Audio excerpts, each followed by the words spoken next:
Ya, selamat sore Bapak Ibu jemaat yang dikasihi Tuhan, atau bagi kita yang mengikuti channel Bible Study Gereja Elios Malang. Kita bertemu kembali pada kesempatan sore hari ini untuk terus belajar kebenaran firman Tuhan.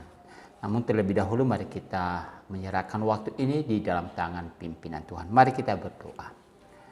Bapa di surga, kembali kami datang kepadamu pada kesempatan sore hari ini. Kami ingin belajar kebenaran firman Tuhan. Kami memohon pertolongan Tuhan, hikmat daripada Tuhan, sehingga melalui apa yang kami pelajari pada firman Tuhan sore hari ini, boleh menolong kami untuk mengerti tujuan daripada kebenaran-kebenaran-Mu. Oleh karena itu ya Tuhan, pakai hamba-Mu juga di dalam alat-Mu untuk mengajarkan kebenaran firman-Mu kepada kami. Bagi jemaat yang mengikuti akan channel Bible Study ini, ya Tuhan berkati mereka dimanapun mereka berada saat ini. Biarlah Engkau sendiri yang boleh memberikan pengertian-pengertian, sehingga melalui apa yang mereka dengarkan pada kesempatan ini, boleh menjadi berkat di dalam kehidupan mereka. Terima kasih, kami serahkan waktu ini hanya di dalam tangan pimpinan-Mu. Di dalam nama Tuhan Yesus kami berdoa. Amin. Ya. Mari kita akan meneruskan belajar tentang ayat-ayat yang ditulis di dalam Injil Matius, khususnya khotbah di bukit, di mana Tuhan Yesus mengajarkan banyak hal tentang bagaimana kita bisa menikmati sebuah kehidupan sebagai orang percaya di tengah-tengah dunia ini. Dan kesempatan sore hari ini kita akan belajar dari kitab Matius pasal 5 ayat 17 sampai dengan ayat yang ke-20 dengan sebuah tema menggenapi hukum Taurat. Mari kita membaca ayat ini Bapak Ibu dan Saudara. Saya baca kepada kita. Mari kita mengikutinya. Janganlah kamu menyangka bahwa aku datang untuk meniadakan hukum Taurat atau kitab para nabi. Aku datang bukan untuk meniadakannya, melainkan untuk menggenapinya. Karena aku berkata kepadamu, sesungguhnya selama belum lenyap langit dan bumi ini, satu iota atau satu titik pun tidak akan ditiadakan dari hukum Taurat sebelum semuanya terjadi. Karena itu, siapa yang meniadakan salah satu perintah hukum Taurat, sekalipun yang paling kecil, dan mengajarkannya demikian kepada orang lain, ia akan menduduki tempat yang paling rendah di dalam kerajaan sorga.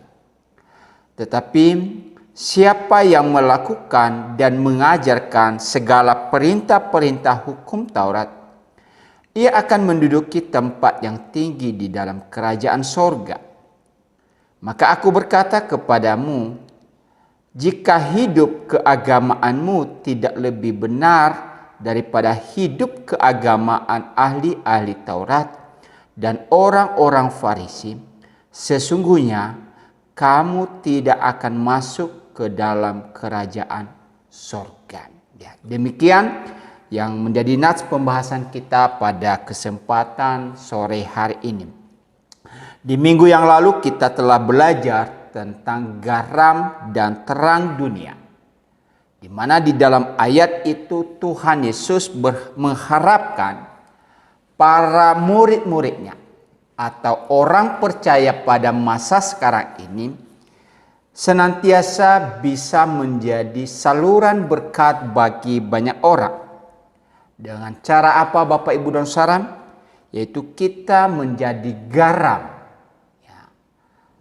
Kita menjadi terang. Garam mengawetkan. Garam itu gunanya untuk membersihkan. Garam itu mencegah segala kebusukan.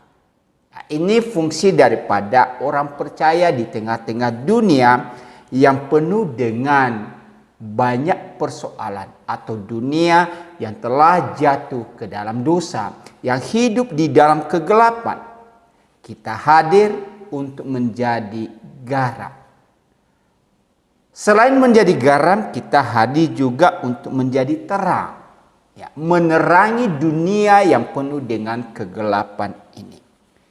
Ya, itulah sebabnya Tuhan Yesus sangat menekankan hal ini kepada kita umat Tuhan di tengah-tengah dunia ini yang penuh dengan banyak persoalan-persoalan itu. Ya, setelah Yesus mengajarkan tentang murid-muridnya harus menjadi garam dan terang, maka ia melanjutkan dengan pengajaran, yaitu bagaimana memahami hukum Taurat, bagaimana memahami tentang ajaran-ajaran yang telah disampaikan oleh nabi-nabi Tuhan, khususnya di dalam Perjanjian Lama. Apa yang harus kita lakukan? Ya. Jadi yang menjadi tema kita seperti saya sampaikan tadi adalah menggenapi hukum Taurat. Ya. Saudara-saudara yang dikasihi Tuhan, ketika Tuhan Yesus ada di tengah-tengah dunia ini, maka ia banyak melakukan perkara-perkara yang dilihat oleh orang-orang Farisi pada waktu itu sangat bertentangan atau tidak sesuai dengan kaidah atau norma-norma berdasarkan hukum Taurat. Nah, itulah sebabnya mereka senantiasa memberikan perlawanan terhadap apa yang Tuhan Yesus sampaikan atau apa yang Tuhan Yesus ajarkan. Orang-orang Farisi memiliki kesalahpengertian tentang otoritas Yesus terhadap hukum Taurat. Ya, ada banyak kisah yang kita bisa baca Bapak Ibu dan Saudara. Bagaimana Tuhan Yesus melakukan hal-hal yang kadang-kadang dan sering berlawanan dengan hukum Taurat yang diajarkan oleh para ahli Taurat pada zaman itu. Contoh, Tuhan Yesus pernah menyembuhkan orang pada waktu Sabat atau hari Minggu yang kita kenal hari ini. Dan kita tahu bahwa orang-orang Farisi sangat ketat di dalam penerapan hukum keempat, di mana tidak boleh seorang pun melakukan pekerjaan khususnya di hari Sabat. Mereka tidak boleh bekerja, melakukan sesuatu hal yang melawan tentang hukum Taurat. Tapi ternyata Tuhan Yesus menyembuhkan orang pada saat hari Sabat. Di kisah yang lain, Tuhan Yesus pernah menyuruh murid-muridnya untuk memetik gandum pada waktu hari Sabat. Karena pada saat itu murid-muridnya begitu lapar. Dan ketika ahli-ahli Taurat melihat hal ini, maka mereka tidak sepakat, bahkan memusuhi apa yang diajarkan atau apa yang dilakukan oleh Tuhan Yesus. Jadi di sini kita perhatikan bahwa orang-orang Farisi tidak memahami atau kurang mengerti tentang otoritas Yesus terhadap hukum Taurat itu. Kita tahu bahwa para ahli Taurat ini adalah mereka yang telah ditetapkan untuk menafsirkan dan mengajarkan tentang hukum Taurat Musa kepada bangsa Israel. Ketika Musa menerima 10 hukum, kemudian para nabi mengajarkan hal-hal yang berkaitan di dalam kehidupan bangsa Israel. Dan kita tahu bahwa itu masanya sudah begitu lama. Bukan waktu yang begitu dekat. Itulah sebabnya perlu penafsiran, perlu pengajaran tentang bagaimana menerapkan hukum Taurat yang telah diterima oleh Musa dan juga yang diajarkan oleh para nabi pada masa itu, lalu dihubungkan pada masa kehidupan Tuhan Yesus dan murid-muridnya atau pada zaman bangsa Israel setelah Musa. Tentu karena konteksnya, keadaan, situasi yang berbeda, maka diperlukanlah yang namanya para penafsir. Ya, sama seperti ya hamba-hamba Tuhan pada zaman sekarang ini, Bapak, Ibu, dan Saudara. Mereka diberikan kepercayaan oleh Tuhan untuk mengajarkan kebenaran firman Tuhan. Mereka dipercayakan untuk bisa menafsirkan ayat-ayat Alkitab. Padahal kita tahu ayat Alkitab yang kita dapatkan ini sudah ditulis ribuan tahun yang lalu. Ya. Kalau kita hubungkan dalam perjanjian lama, itu jauh lebih lama. Kalau perjanjian baru, ya sekitar 2000 tahun yang lalu. Kalau coba kita pikirkan itu, maka ini sangat jauh dengan tata cara kehidupan zaman sekarang ini. Beda dengan kebudayaan-kebudayaan yang kita dapatkan hari ini. Kemajuan-kemajuan teknologi sangat berbeda. Nah, itulah sebabnya perlu orang-orang yang ditunjuk untuk bisa menafsirkan, mengajarkan ayat-ayat kitab suci tersebut. Yang kemudian hari ini kita mengerti, hari ini kita diajarkan tentang kebenaran firman Tuhan ini. Seperti yang saya sampaikan saat ini, Bapak, Ibu, dan Saudara, perlu menafsirkan konteks ayat-ayat yang kita baca ini, sehingga kita bisa mengerti dan kemudian kita bisa terapkan di dalam kehidupan kita hari ini. Ya. Nah, inilah yang tanggung jawab daripada para ahli Taurat. Namun ketika mereka melihat tentang Yesus, lalu ada salah satu pemahaman yang keliru bagi mereka. Seolah-olah karena Tuhan Yesus melakukan sesuatu yang bertentangan dengan hukum Taurat, maka mereka mempertanyakan tentang otoritas yang ia miliki.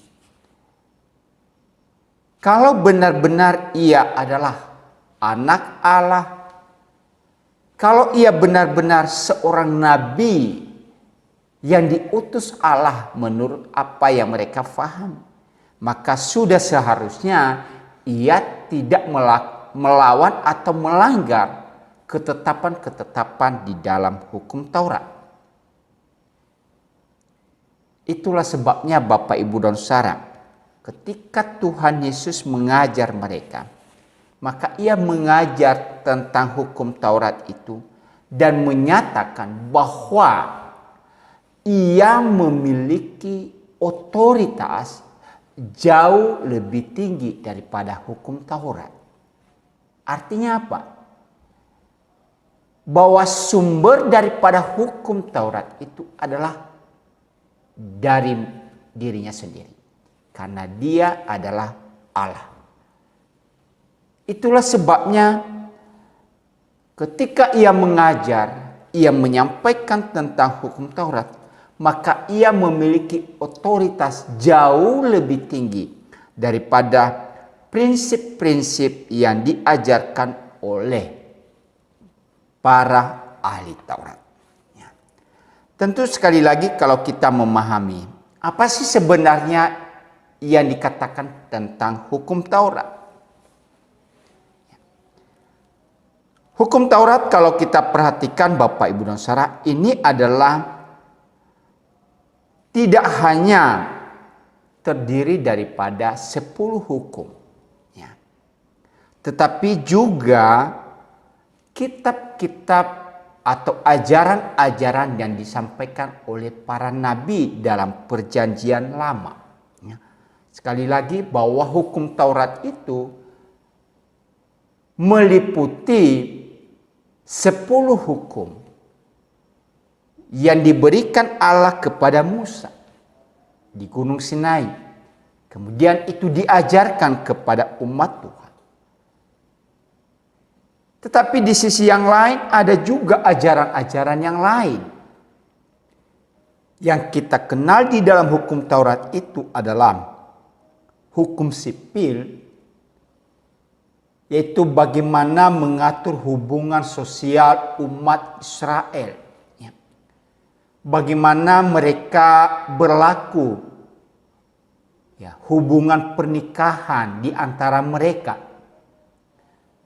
Bagaimana mereka berlaku kepada para fakir miskin. Bagaimana mereka bertindak kepada orang-orang di luar daripada suku bangsa mereka. Itu adalah hukum sipil yang harus mereka fahami, harus mereka mengerti, dan itu harus mereka lakukan dalam kehidupan mereka. Dan orang Israel sangat hafal terhadap hukum-hukum ini, karena itu terus diajarkan dan diterapkan di dalam kehidupan mereka. Lalu ada lagi yang disebut dengan hukum seremonial. Ya, hukum seremonial ini adalah bicara tentang bagaimana mereka melakukan sistem peribadatan mereka kepada Tuhan. Khususnya di dalam mempersembahkan korban-korban kepada Tuhan. Entah itu korban sajian, korban bakaran, dan beberapa korban yang lain yang mereka harus persembahkan kepada Tuhan. Bagaimana mereka harus bertindak? Bagaimana mereka harus taat pada peraturan-peraturan beribadah kepada Tuhan yang baik dan benar. Ya. Dan ini sangat teliti, sangat rumit sekali. Ya. Karena apa? Tuhan menuntut kepada mereka, kalau mereka salah di dalam menerapkan ini, maka persembahan yang mereka berikan, maka itu tidak berkenan kepada Tuhan. Ya.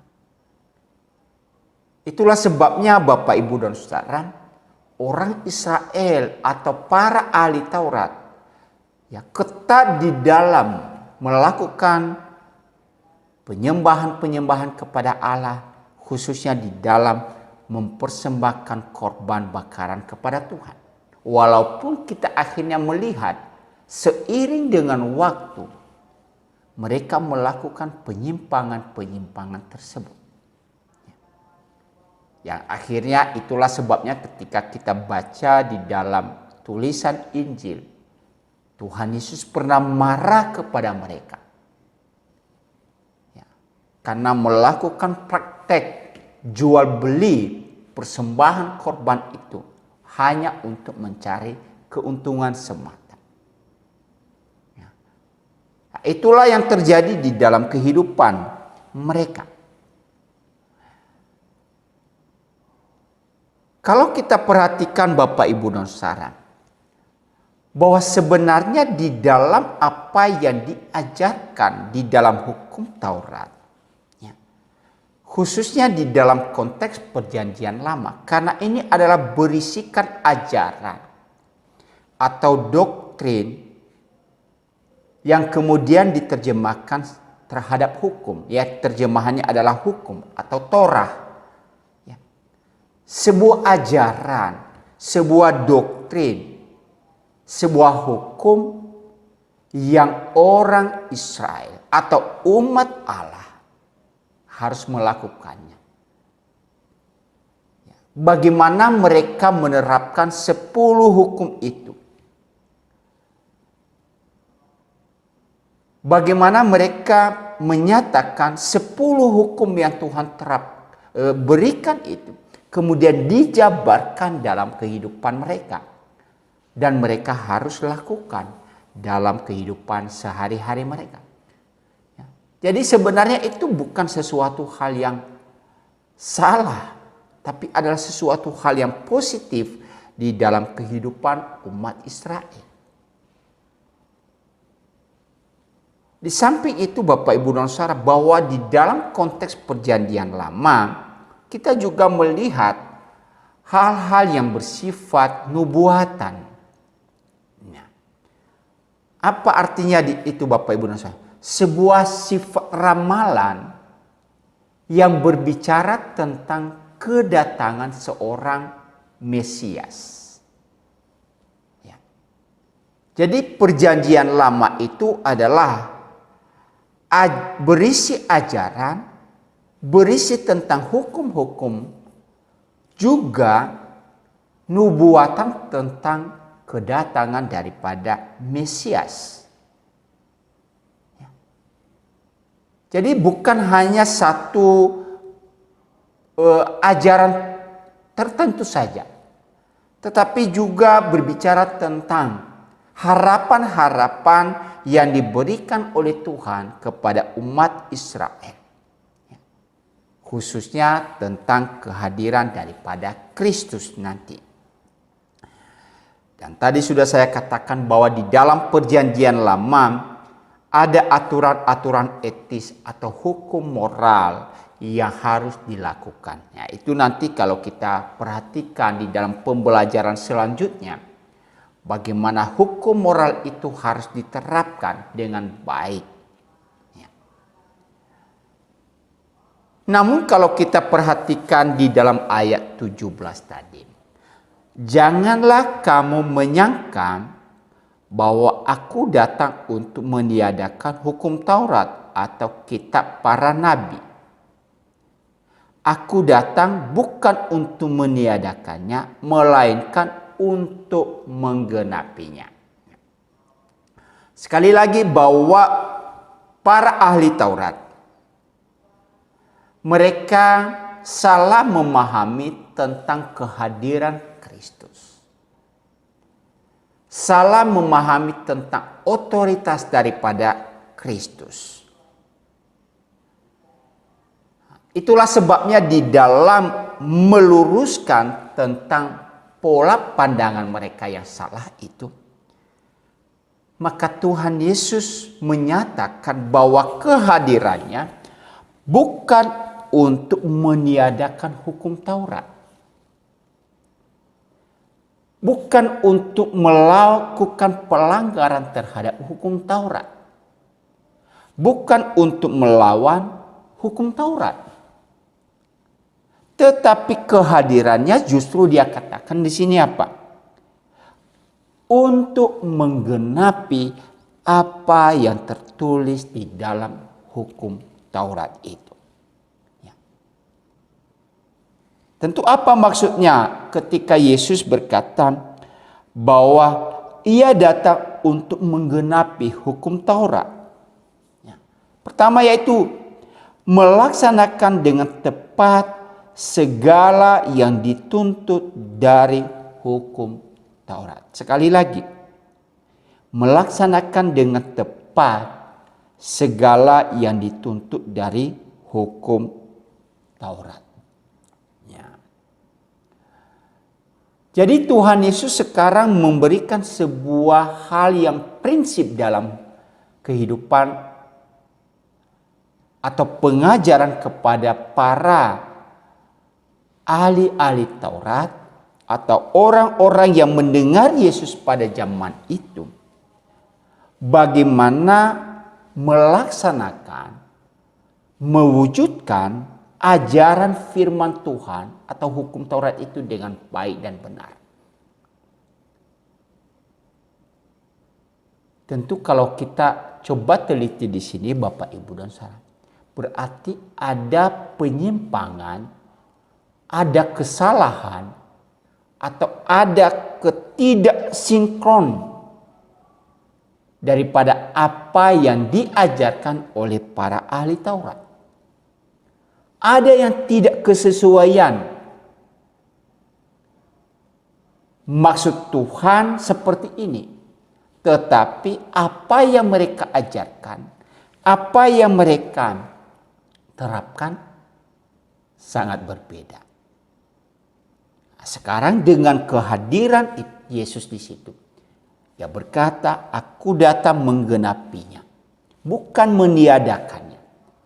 Aku datang untuk melaksanakan dengan tepat segala apa yang dituntut dari hukum Taurat. Seperti apa Yesus mengatakan ini, Bapak, Ibu, dan Saudara? Ya. Sekarang Ia mengajar dan Ia menyingkapkan kedalaman daripada makna hukum Taurat itu. Ya. Ternyata para ahli Taurat, mereka menafsirkan ayat-ayat kitab suci itu secara harafiah. Mereka mencoba menafsirkan atau menerapkan ayat-ayat itu menurut apa yang mereka fahami atau apa yang mereka inginkan. Jadi keluar daripada makna sesungguhnya daripada ayat yang diberikan Allah lewat para nabi atau melalui Musa. Tentu ada banyak hal yang menyebabkan itu, Bapak, Ibu, dan Saudara. Dan kita pernah juga belajar di dalam kitab Timotius. Ya. Pengajaran-pengajaran palsu bermunculan oleh karena apa? Mereka tidak menggali sedemikian rupa ayat-ayat firman Tuhan. Tetapi mereka mencoba memasukkan apa yang mereka pikirkan, apa yang mereka inginkan, lalu disesuaikan dengan ayat-ayat firman Allah. Nah, inilah cikal bakal terjadinya namanya penyesatan. Ketika buah pikiran kita kemudian kita coba masukkan, kita coba cocokkan, atau coba kita terapkan, hubungkan dengan ayat kitab suci. Seharusnya seperti apa, Bapak, Ibu, dan Saudara? Apa yang diajarkan di dalam kitab suci, kemudian difahami dengan baik, diteliti dengan baik, barulah diajarkan itu. Apakah itu sesuai dengan pola pikir kita? Apakah sesuai dengan apa yang kita inginkan? Ya, bisa iya, bisa tidak. Tapi itulah yang lebih tepat, yaitu penggalian akan hukum Taurat itu dengan benar. Ya, penggalian akan ayat-ayat firman Allah itu dengan baik dan benar. Nah, disinilah Tuhan Yesus mencoba mengajarkan mereka, menyingkapkan tentang arti dan kedalaman daripada makna hukum Taurat itu. Nah, di dalam pelajaran selanjutnya nanti kita coba melihat beberapa ayat atau konteks yang diajarkan di mana Tuhan Yesus mengutip hukum Taurat, tetapi Ia memberikan makna yang paling dalam, yang lebih mendetail, lebih dalam lagi tentang arti daripada hukum-hukum tersebut. Yang mungkin orang-orang atau para ahli Taurat pada waktu itu tidak memahaminya atau tidak menerapkan sedemikian rupa. Kemudian Tuhan Yesus berkata, Aku datang bukan untuk meniadakan, tetapi menggenapinya. Artinya apa yang telah dinubuatkan oleh para nabi, apa yang telah dijanjikan dalam hukum Taurat, apa yang telah dijanjikan pada masa-masa perjanjian lama, sekarang diwujudkan, dinyatakan ya, melalui kehadiran daripada Kristus. Bahwa ia datang bukan meniadakan hukum Taurat. Itulah sebabnya. Ya. Ia berkata bahwa kita tidak boleh meniadakan salah satu bagian dari hukum Taurat itu. Atau kitab-kitab para nabi. Sebab itu merupakan wahyu dari Allah. Ya. Kalau kita tadi baca di dalam ya, ayat-ayat, ya khususnya di ayat 18, saya baca ulang kepada kita.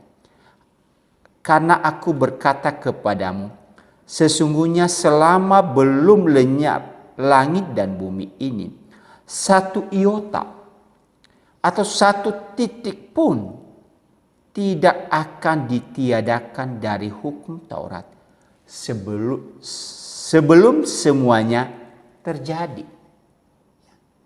Jadi Tuhan Yesus berkata bahwa kita tidak boleh meniadakan apa yang telah diajarkan di dalam hukum Taurat itu. Satu iota pun atau satu titik pun. Ya. Ya. Maksudnya apa di sini Bapak Ibu dan Saudara? Ya, di dalam tulisan bahasa Ibrani atau konteks perjanjian lama, tulisan perjanjian lama. Ya, makna titik itu mengandung arti. Ya.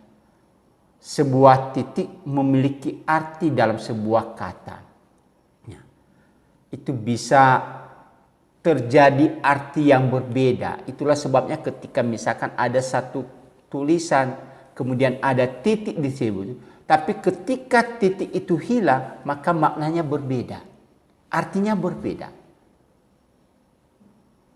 Nah, itulah sebabnya Tuhan Yesus berkata bahwa satu titik itu pun tidak boleh ditiadakan.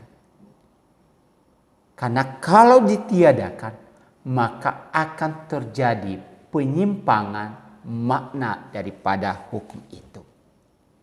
Ya. Jadi harus sesuai dengan apa yang telah disampaikan atau telah diberitakan sebelumnya. Nah, sekali lagi, karena firman Allah itu adalah wahyu dari Allah. Bukan karena hasil karya manusia, tetapi itu adalah perintah firman dari Allah sendiri yang diberikan lewat nabi-nabi. Bahwa seluruh hukum Taurat itu menyatakan kehendak Allah untuk manusia hidup di dalam kebenaran. Ya. Jadi satu makna yang begitu penting di situ. Bahwa apa yang diajarkan lewat hukum Taurat, bahwa itu tidak boleh ditiadakan. Oleh karena apa? Sangat berguna untuk menyatakan apa yang Tuhan ingin umat manusia lakukan. Apa yang umat manusia perlu kerjakan dalam hidup mereka. Untuk menyenangkan, untuk memuliakan Tuhan. Itulah sebabnya dikatakan di sini bahwa sangat penting sekali mereka benar-benar mengerti makna yang sebenarnya daripada hukum itu. Allah menginginkan umatnya hidup dengan cara yang berkenan kepadanya. Bukan berkenan kepada manusia, tetapi yang berkenan kepada Tuhan. Bukan hanya untuk menyenangkan sesama kita umat manusia. Bukan untuk menyenangkan hati kita. Bukan untuk memuaskan keinginan-keinginan kita. Tetapi hukum itu diberikan agar kita bisa hidup dengan cara yang berkenan kepada Tuhan. Ya. Itulah sebabnya Bapak, Ibu, dan jemaat yang dikasihi oleh Tuhan, bahwa perlu sekali kita membaca, merenungkan firman Tuhan itu dengan baik. Mempelajari firman Tuhan itu dengan baik. Tetapi bukan hanya mempelajari, membacanya, tetapi juga menerapkan itu dalam kehidupan kita. Karena Tuhan menginginkan kita hidup, berlaku, berbuat dengan cara yang berkenan kepada Dia. Ia ingin supaya manusia atau umat kepunyaannya memiliki cara hidup yang berkualitas tinggi sebagai warga kerajaan sorga. Apa maksudnya berkualitas tinggi? Di dalam pelajaran, sekali lagi pelajaran minggu lalu, Tuhan inginkan kepada kita harus hidup tampil beda di tengah-tengah dunia ini. Kita tidak boleh sama dengan orang-orang yang tidak mengenal Allah. Kita tidak boleh hidup seperti orang-orang yang tidak mengenal Kristus. Kita harus jauh berbeda dari pola hidup mereka. Kita tidak boleh sama dengan pola hidup orang-orang dunia. Nah, itulah yang dimaksudkan di sini, bahwa kehidupan kita adalah sesuatu yang berkualitas tinggi, berkualitas baik. Karena tadi yang menilai di sini Bapak, Ibu, dan Saudara bukan manusia, tapi yang berkenan kepada Tuhan. Bisa saja seseorang melakukan sesuatu atau kita melakukan sesuatu menyenangkan orang, membahagiakan orang, menyukakan hati orang. Tetapi apakah itu berkenan kepada Tuhan atau tidak? Nah, ini sesuatu hal yang perlu dipergumulkan dalam hidup ini. Makanya dikatakan di sini bahwa Tuhan menginginkan orang-orang yang menjadi umatnya hidup berkualitas, hidup baik, karena mereka adalah warga kerajaan surga. Ya. Lalu kemudian Tuhan Yesus mencoba menerapkan segala sesuatu itu dengan sesuatu yang sangat prinsip ketika ia berbicara kepada murid-muridnya. Di mana di dalam ayat 20, saya lompat di dalam ayat 20. Aku berkata kepadamu, jika hidup keagamaanmu tidak lebih benar daripada hidup keagamaan ahli-ahli Taurat dan orang-orang Farisi, sesungguhnya kamu tidak akan masuk ke dalam kerajaan surga. Di satu sisi Tuhan mengajarkan kepada kita bahwa pola hidup kita itu tidak boleh sama dengan orang dunia. Dan itu mungkin kita bisa terima dengan baik. Kemudian Tuhan Yesus juga mengajarkan kepada murid-muridnya pada waktu itu. Kamu dalam hidupmu, kalau hidup keagamaanmu tidak lebih benar daripada orang-orang Farisi, ahli-ahli Taurat, atau sama seperti ahli-ahli Taurat dan orang-orang Farisi, maka sesungguhnya kamu tidak berhak untuk masuk di dalam kerajaan surga.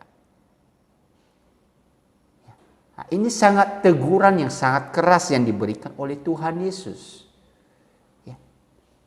Kalau kamu hidup sama seperti para pengajar-pengajar hukum Taurat itu, maka sesungguhnya kamu juga tidak akan layak untuk masuk kerajaan surga.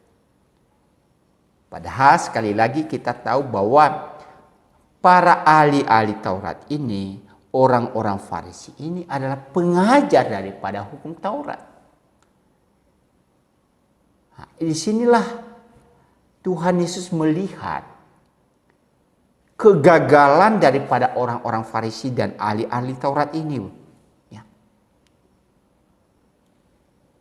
Mereka sebenarnya hanya mengajarkan, mereka hanya sebenarnya menafsirkan ayat-ayat kitab suci. Tetapi mereka tidak melakukan itu berdasarkan kasih kepada Allah dan juga kasih kepada sesama. Mereka boleh mengajarkan itu Bapak Ibu dan Saudara. Mereka boleh menafsirkan ayat-ayat itu. Tetapi di dalam praktek mereka, dalam tindakan yang mereka lakukan, sesungguhnya itu tidak didasarkan kepada kasih kepada Allah dan kepada sesama. Tidak ada satu kesungguhan dan kerinduan sejati yang menjadi pendorong mereka untuk melakukan yang diperintahkan di dalam hukum Taurat.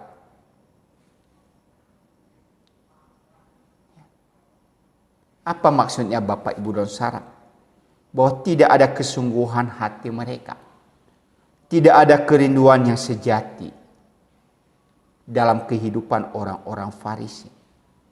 Ya. Kalau kita melihat Taurat, di mana di situ mengajarkan umat Tuhan untuk mengasihi Tuhan dengan segenap hati dan dengan segenap jiwa.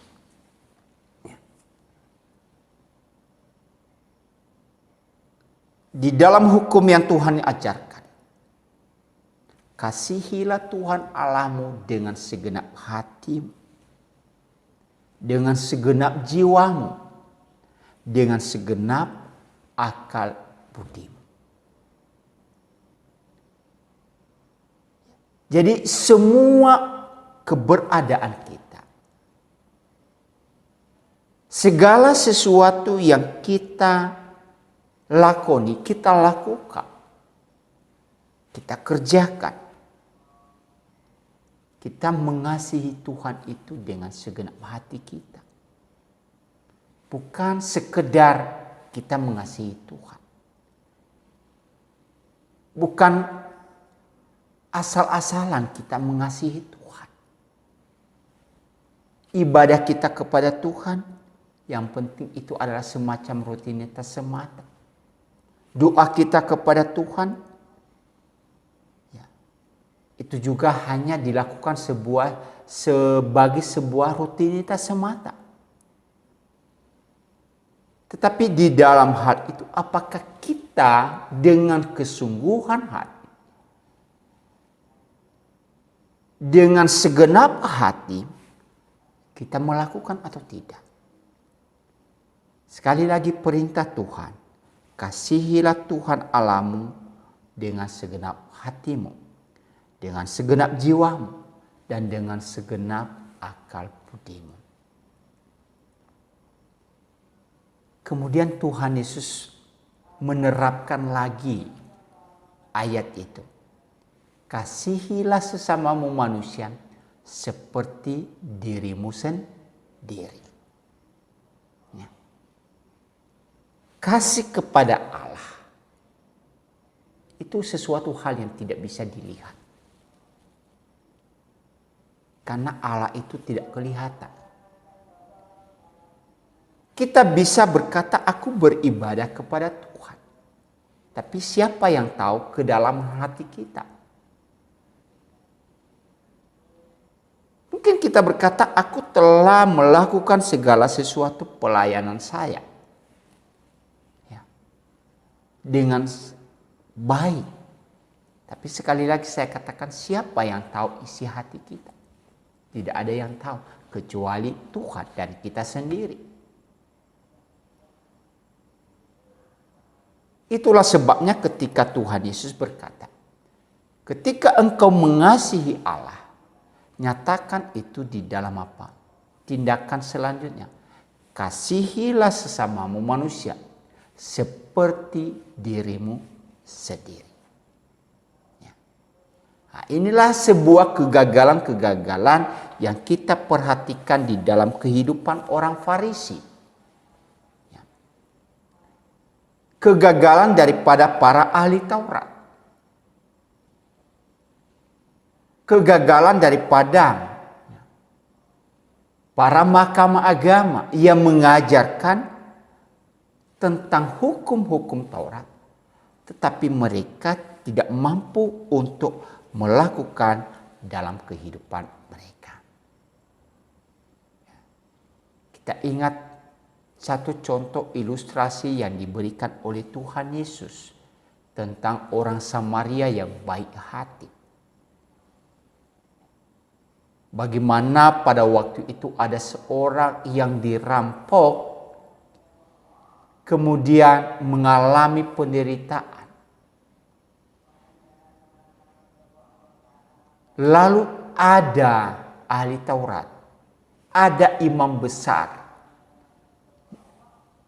kemudian lewat, ia melihat orang itu, tetapi ia tidak menolongnya. Kenapa? Karena ia sedang mempraktikkan praktik keagamaan. Dia pergi beribadah kepada Tuhan di bait Allah. Maka ia tidak mau ibadahnya terganggu untuk menolong orang yang sedang kesakitan ini. Ia lewat begitu saja. Demikian selanjutnya ketika seorang Farisi lewat, ia juga melakukan hal yang sama. Mereka berkata kami mengasihi Tuhan, tapi mereka mengabaikan tentang mengasihi sesama. Itulah sebabnya Tuhan Yesus mengingatkan kepada murid-muridnya, termasuk kepada kita hari ini.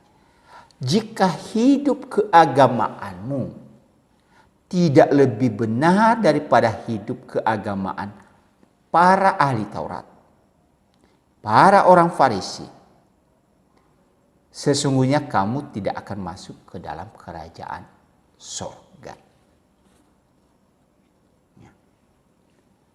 Artinya apa Bapak Ibu dan Saudara? Ketaatan dan penghormatan yang tertinggi untuk dipersembahkan kepada Allah itu harus berasal dari hati yang murni, bukan dengan paksaan. Ya. Ketaatan kita, penghormatan kita, dan segala sesuatu yang kita perbuat kepada Tuhan, aktivitas rohani kita kepada Tuhan, maka itu harus berasal dari hati nurani kita yang paling murni. Hati kita yang tulus. Bukan karena faktor keterpaksaan. Ya. Contoh ya sederhananya Bapak Ibu dan Saudara, kita mau ibadah kepada Tuhan setiap minggu. Maka seharusnya kita datang kepada Tuhan itu dengan penuh kesungguhan hati.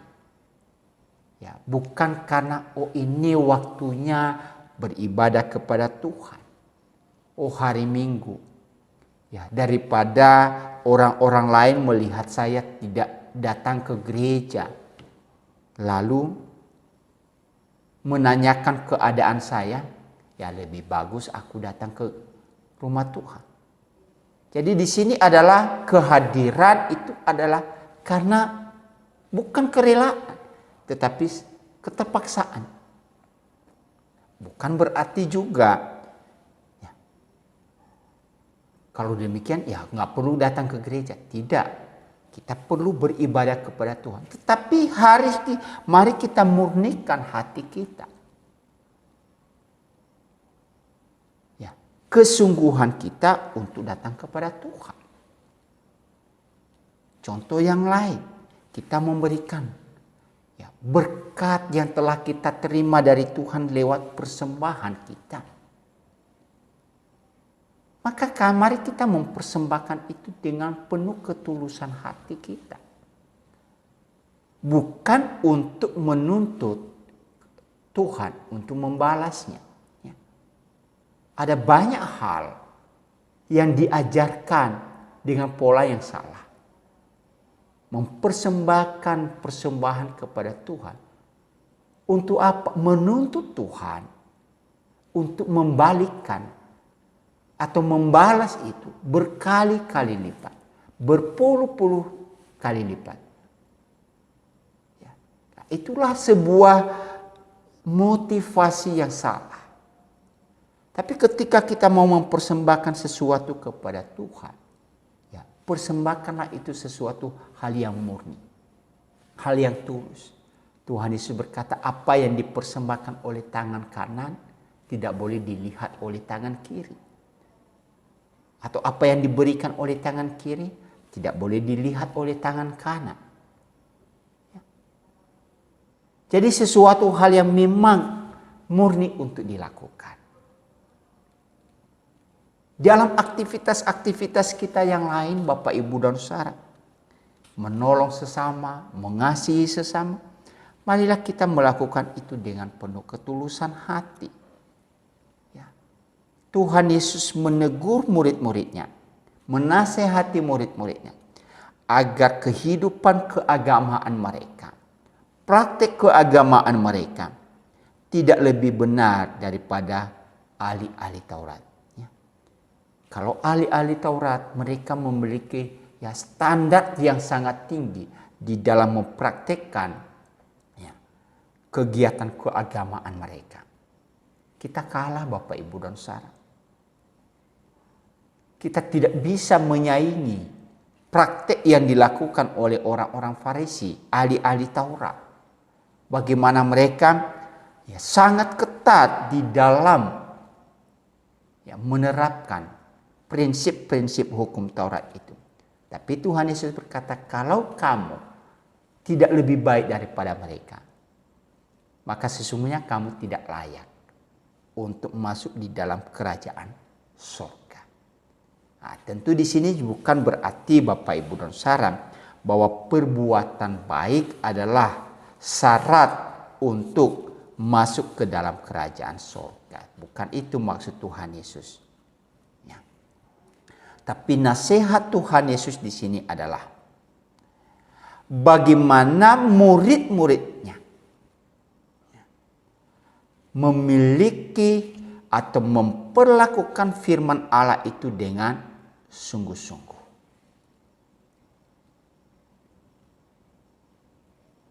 Bagaimana di dalam kehidupan seorang umat Allah, maka mereka mempraktekkan kebenaran firman Tuhan itu dengan baik dan benar, sempurna adanya. Ya. Kalau kita membaca Matius pasal 5 ayat 48, di dalamnya, akhir daripada pasal 5 ini, di dalam pola penerapan hukum Taurat itu, Tuhan Yesus berkata, karena itu haruslah kamu sempurna sama seperti Bapamu yang di surga adalah sempurna. Jadi ada satu standar yang sangat tinggi yang diterapkan di sini. Ada sebuah standar yang sangat nilainya sangat tinggi tadi saya katakan. Bahwa di dalam mempraktikkan itu kita harus berlaku sempurna. Berarti berlaku sempurna berarti tidak didapati cacat celah. Tidak didapati noda. Sempurna adanya. Pertanyaan, mampukah kita melakukan itu? Bisakah kita mempraktikkan tentang apa yang diajarkan itu? Dan kalau kita benar-benar mengoreksi diri kita, Bapak, Ibu, dan Saudara, sesungguhnya kita tidak mampu dan tidak akan pernah bisa melakukan hukum Taurat itu dengan sempurna. Itulah sebabnya Tuhan Yesus mengingatkan di sini bahwa mengajarkan, menjalankan, mencintai Taurat itu adalah sesuatu yang tidak bisa terpisah satu dengan yang lain. Tidak cukup hanya bisa mengajar. Ya, ini sebuah juga nasihat bagi kami sebagai seorang pelayan Tuhan yang telah dipercayakan oleh Tuhan untuk mengajarkan, menafsirkan ini. Maka tidak cukup hanya bisa mengajarkannya. Yang penting diajarkan, disampaikan. Tidak demikian. Tetapi juga menjalankan. Dan bagaimana kita bisa menjalankan itu? Maka kita harus menumbuhkan yang namanya kecintaan terhadap firman Allah. Saudara-saudara, kita tidak akan pernah bisa melakukan firman Allah dengan baik dan benar kalau kita tidak memiliki kecintaan terhadap firman itu. Kalau sesuatu hal yang kita ditawarkan sesuatu Bapak Ibu dan Saudara, tapi perasaan kita tidak ada terhadap barang yang ditawarkan itu, maka kita tidak akan pernah bisa mau menerimanya dengan baik. Tetapi ketika kita memiliki yang namanya kecintaan terhadap barang itu, maka kita akan berusaha menjaganya, berusaha untuk bisa merawatnya. Dan kalau itu yang perlu kita lakukan, maka kita akan lakukan. Ya. Ketika kita memiliki barang-barang dalam kehidupan, barang-barang jasmani yang kita miliki, kita bisa melihat mana yang berharga, mana yang tidak berharga. Ketika barang itu begitu berharga, maka kecintaan kita terhadap hal itu sangat tinggi. Maka kita akan merawatnya sedemikian rupa. Tapi coba kalau barang itu kita tidak ada hal yang sangat berharga. Simple, misalkan Bapak Ibu, saya punya ballpoint ini. Kalau ini saya buang pun bisa. Kenapa? Ya masih bisa dibeli di tempat yang lain. Masih ada gantinya. Tapi kalau sesuatu itu sangat berarti, maka berusaha untuk menjaganya dengan baik. Demikian di dalam hal kebenaran firman Tuhan itu. Ketaatan kita kepada Taurat itu adalah sesuatu hal yang tidak terpisahkan dan senantiasa tadi saya katakan didorong oleh kenapa? Kecintaan kita terhadap firman Allah. Dan juga di dalam ayat ini tadi sudah saya sampaikan, jangan disalahpahami bahwa seolah-olah ketaatan kepada Taurat Tuhan itu adalah untuk mendapatkan dan untuk dilayakkan masuk ke dalam kerajaan surga. Tetapi ketaatan kepada Taurat Tuhan itu adalah sebagai buah daripada keselamatan yang telah kita terima. Itulah sebabnya ketika Tuhan Yesus menyampaikan pesan ini kepada murid-muridnya, bahwa ia datang bukan untuk meniadakan, tetapi untuk menggenapinya. Maka apa yang perlu kita lakukan di sini? Ini sebenarnya ada sebuah panggilan bagi kita sebagai orang percaya. Bagaimana kita mengikuti jejak daripada Kristus. Bagaimana kita mengikuti teladan daripada Kristus. Ketaatan terhadap Taurat Tuhan itu adalah sebagai respon orang percaya terhadap panggilan Tuhan Yesus yang telah menebusnya. Ya. Jadi bukan untuk mendapatkan karya keselamatan atau keselamatan, tetapi sebagai respon bahwa kita telah menerima keselamatan yang diberikan oleh Tuhan kepada kita. Kehadiran Kristus untuk menggenapinya. Bahwa sesuatu yang tidak bisa dilakukan oleh manusia di dalam keterbatasannya, ia tidak bisa melakukan hukum Taurat itu dengan sempurna. Yesus hadir menggenapi itu. Apa yang dituntut dalam hukum Taurat, ia telah hadir menggenapinya itu. Dan di dalam hal ini, sebagai pengikut daripada Tuhan, maka kita juga dituntut. Mari kita hidup seperti teladan yang diberikan oleh Kristus. Hiduplah di dalam sebuah kesempurnaan. Ya. Kesempurnaan adalah kesempurnaan hubungan yang benar antara manusia dengan Allah dan antara manusia dengan sesamanya. Bagaimana kita bisa mempraktekkan, mewujudkan, menyatakan, dan melakukan apa yang diajarkan oleh Tuhan, apa yang telah disampaikan oleh Tuhan, sehingga hidup kita dapat menjadi berkat, menjadi garam dan terang di tengah-tengah dunia ini. Oleh karena itu, Bapak, Ibu, dan Saudara, mari Kristus telah menggenapi hukum Taurat itu dalam dirinya. Ia telah menyempurnakan itu dalam hidupnya. Dan sebagai pengikut Kristus, marilah kita mengikuti jejak daripada Kristus. Hidup berkenan kepada Allah. Tuhan memberkati kita semua. Mari kita berdoa. Terima kasih Bapa di dalam surga, kami boleh belajar firman-Mu di kesempatan sore ini. Dan apa yang telah kami pelajari, biarlah itu kami boleh terapkan itu dalam kehidupan kami.